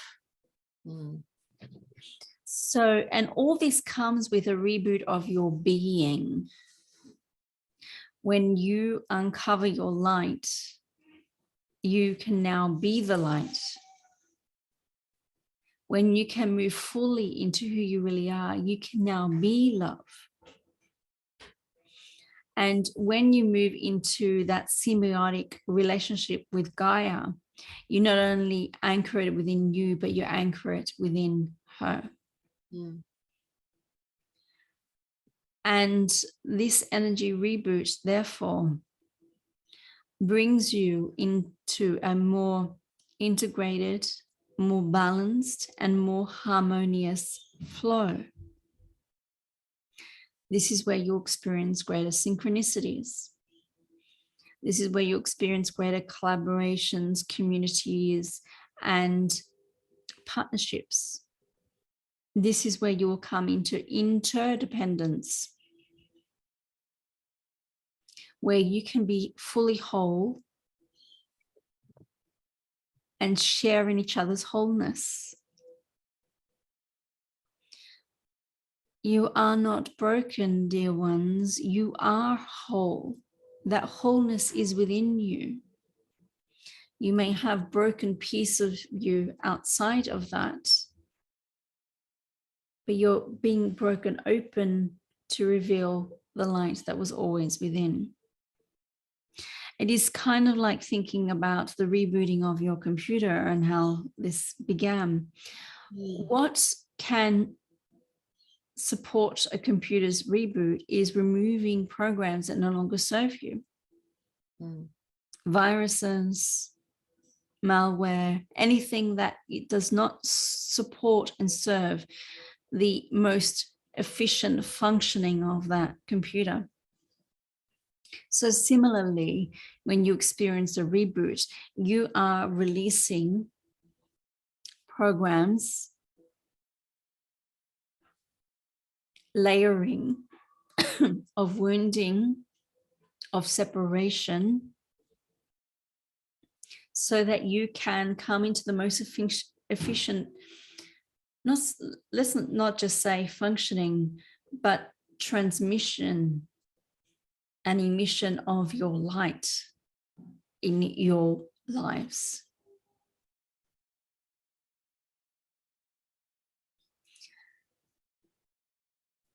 Some may call this a rebirth process. For some it is. In that case, we would say that there is multiple rebirths. So to be more accurate, there are more multiple reboots. You may go through one great rebirth and experience multiple reboots. But there is a similarity and a parallel. And layers to things that I feel, absolutely, that I've let go of, and then something will come up and go, okay, I've still got a hold. Yes. Let go again, do it in different ways. Yes. Until all of a sudden you go, oh, okay, I've released myself from that. Yes. That way of thinking or whatever it might be. Like you said earlier, you recover quickly, more quickly. You spend less time in those ebbs, in the contraction, or you, as we said, recover quicker from that contraction. You bounce back, in other words. It is like Mother Earth going through a winter, then coming into her spring, and then therefore into summer and into the greatest light. So all is just part of that process, and you may not bemoan that process because the fallow earth is necessary for the rebirth in the spring. And I've just come in, like, I had 14 years in the outback, and our seasons are quite, there's a significant change in them, shall we say. Yes. But by the time you get through the winter season, you're really looking forward to autumn, and then you get into the thick of that and you're loving that, and then by the time you're getting through you're ready for the season to change again. And I think that's the same in life. Like, love where you are. Yes. And know that, we're all going through those cycles constantly. So I just remember, like, summer, we can't wait for summer to come out there, believe it or not. And our summers can get up to 55s. Yes. That's like Celsius, 55 Celsius out there. And people are like, how do you live in it? We thrive in it. We sleep in the middle of the day. We do our work late at night, our housework. if we're cooking a roast, it gets cooked outside so we can still enjoy a roast. We don't heat ovens in the house. But by the time you get to the end of that season that you've really loved and enjoyed, you're like, oh, I'm ready to cool down again. Yes. And for our North American viewers, 55 degrees Celsius is 131 degrees Fahrenheit. Okay, there you go. These are extreme temperatures for anyone. And then we go down to the minuses in winter overnight, but through the day I have my best tan in winter out there, because you can't go out in the sun in summer. It's too harsh. Yes. It's just too much. You have long sleeve shirts on, light cotton, but long sleeve, and your hats and all that. So there's always something to look forward to no matter what season you're in. And which comes to that loving your journey piece, which is loving your life. Otherwise, you are hating your life. When you hate your life, or you are disliking it, or you are bemoaning it, or you are critiquing it, judging it in any way, you are not creating flow for yourself. You are creating resistance. You are resisting what is. So therefore, there's a greater charge with what is. So you are therefore unable to shift out of what is, because you're creating a resistance charge over what is. Whereas if you can love, first accept what is, and then you may move into love what is. And sometimes there may be moments where you feel it's impossible to move into love. But if you can accept that either you are where you are and it is what it is, or that you cannot change the past, is another big one. If you cannot change the past, you may, and you can accept that you cannot change the past, you may finally release the energy of grappling with that state. You are constantly fighting and resisting what happened. And unfortunately, that keeps it ever more alive in you. And I also look at like dolly steps in that emotional world. Like I had someone say, I'm angry all the time, and that's healthier than being in fear. And they looked at me, what? And I said, well, if you're in fear, that's a lesser place to be in, because you totally feel like you have no control. To step from fear into anger means, right, you're no longer in that fear, starting to express yourself. So you're sort of moving along that emotional spectrum. And I went, that's progress. You can understand what's making you angry, then you might be able to go to the next step in that process of moving yourself towards that balance point of love. I'm going to speak from not just myself, but all of us at the order of Melchizedek. And what we would say collectively.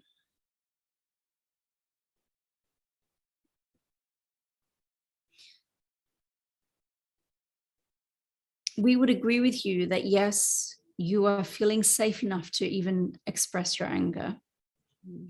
Because it is very common that, particularly for children, where they do not feel safe to express their anger, and therefore go through a lifetime of suppressing that anger. And that anger then becomes internalized and makes your body sick, ultimately. And then that anger may turn inwards and turn into depression, which is that disempowered state. Now, what we would also say is, do not live in anger either. And it is, as you said, a step forward on that emotional scale. And moving forward means learning how to release that anger, learning how to express that anger in a healthy way, learning to understand, why is the anger showing up for you? Where is the boundary violation? What has made you angry? Now, what is it that you must do about it? Make that anger in service of love. When you make that anger in service of love, you may say, all right, how do I need to protect myself, stand up for myself? And so therefore, because you love yourself, you are going to protect you and act for you on your behalf to ensure that you are not only safe in the world, but you have your needs met in the world. And when you do that with love, you can therefore lovingly express your boundaries, lovingly express what you wish to share and express and articulate, and therefore carve a way forward into the light of love by letting go of that anger also. Not by ignoring the anger, not by saying this is not spiritual, so I will not look at that anger, I will not feel the anger, I'm going to ignore it, but by acknowledging it, loving that anger for what it's showing to you, and then in the response of an energy of love, then responding to that anger, so it is an act of love for you. Have that conversation with yourself. Why? Yes. What is this anger giving me? Yes. Just start asking those questions that can help you uncover it and move through it. So this is what we would say, so that you can get to a space where you are loving your life. You will need to move through that emotional scale and move through what it has made you angry, not just in the present, but in the past, because you can hold that in your bodies all the way back from your childhood. And then there may be past life things that I was going to say, further, coming up too. There may be anger within your ancestral line, and is goals to transmute. So understand where that anger is coming from. This is all part of that journey back into the light. It is all part of that journey of uncovering your light. And so when you can not only uncover your light, but even before then, through the process of that uncovering, is allow love to be your co-creator and allow love to guide you. Love can guide you through your anger. It can guide you through the sorrows. It can guide you through all your pain and suffering. And love can guide you to a therapist or a healer. It can guide you to spending time with yourself. It can guide you to all of us here in the non-physical, in the light. Love can guide you. And when you become accustomed to allowing love to guide you, now you may see your life journey as a language of love, helping to lead you back to love and back to who you really are.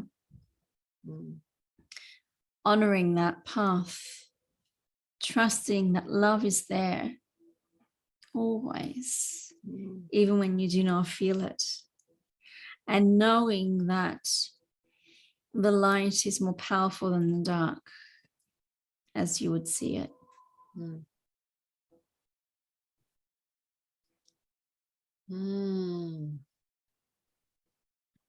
Big subjects.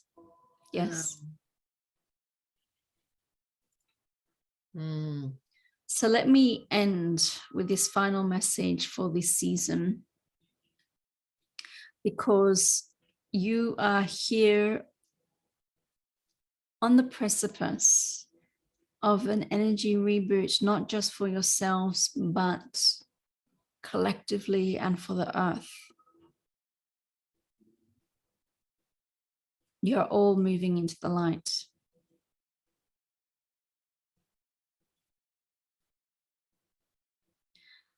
And the Council of Light are overseeing this plan of light, the divine plan, and seeing that are unfolding here upon the earth. And as light workers, you have volunteered to support this divine plan here in the physical. It is a co-creation. And through this co-creation, when you anchor the light, you are supporting the divine plan of love and light. And you are therefore in service to the light.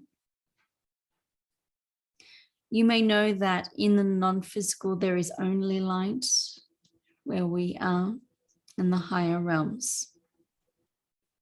And yet in the physical realm, there is that duality.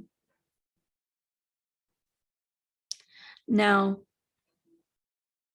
there may be times where you need to release the shadows back into the light, so maybe purified by the light.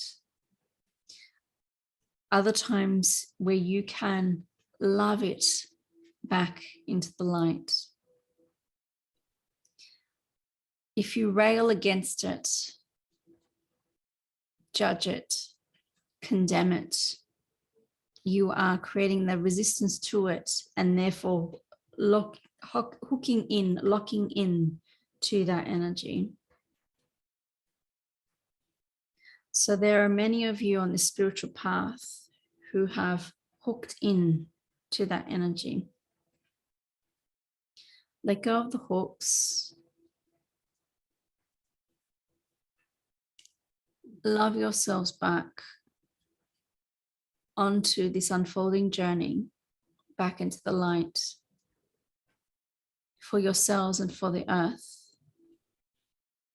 And then you will see this grand unfolding in a way that is not on your timeline. In other words, not according to your human ideas of that timeline. But it's held in the Akashic Records, in the highest potentials, in the divine plan for the earth. And you may think of it as being a divine blueprint for the earth. And the more you tap into love, the more you can access the higher and higher potentials, both for your lives and for the earth. Unhook yourselves, dear ones. See all that is love. Acknowledge all that is light. Move through this holiday period and beyond.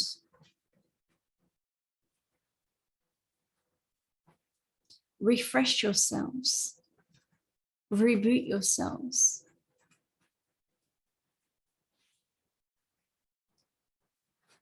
Call upon the light. Call upon the Creator within. Your higher selves are there waiting.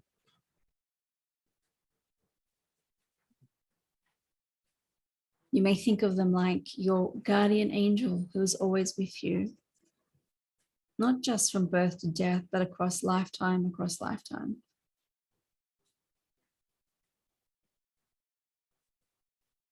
You always have access to the light. And so my energy transmission to you all is a transmission of the light.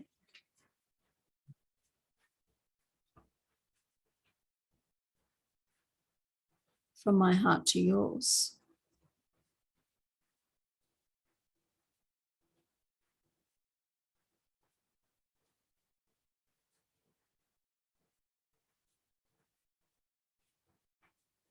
Know that the light is here to serve you. We are here to serve you.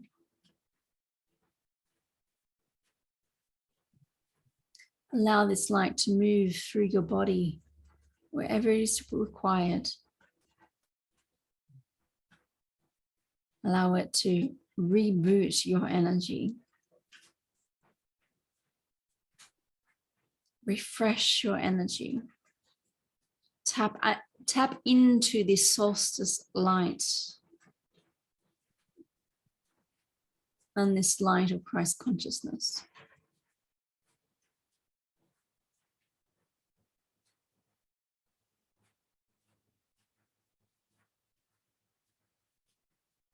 Allow this light to expand.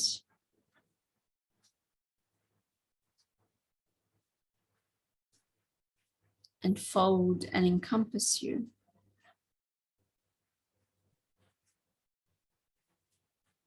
Allow this light to move through your chakras, through your light body. Allow this light to move through your multidimensional DNA. Allow this light to activate you.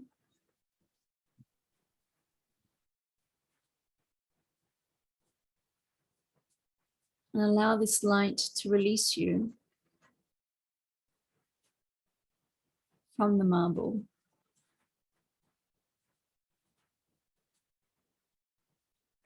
So you may walk forward as the angel within.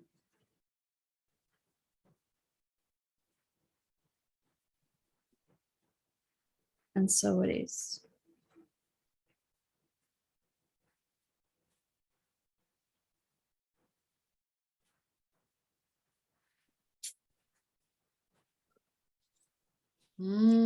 It's gone.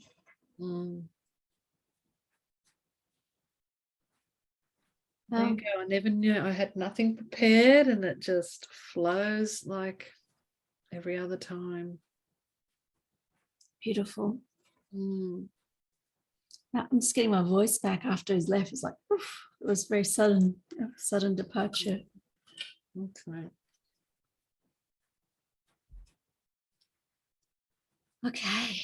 Wow. Well, we've come to the end. So I will bring the keepers back. Okay.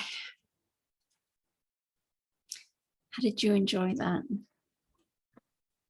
I loved the whole conversation, and what I would like to add to it. I just want to send out my thanks to you, of course, to Vicky, but to Mother Mary and Melchizedek as well, the order, everyone for coming through. We sort of are still in the energy and don't get to thank them straight away, but sending our love and gratitude. We are eternally grateful for the opportunity for our sharing, our messages. And so we appreciate your appreciation. And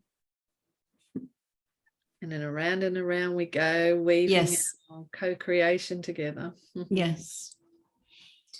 We are pleased with this co-creation, and we are pleased of not just these messages of light, but these transmissions of light, so that you may tap into as much as you need to, not just through these holiday season, but at any time, with tools, with transmissions, with messages, with a gathering of souls. So we will leave you with season's greetings, with blessings from the libraries of light, an acknowledgement of this grand co-creation as you move into the light. Beautiful. Thank you so much. And so it is.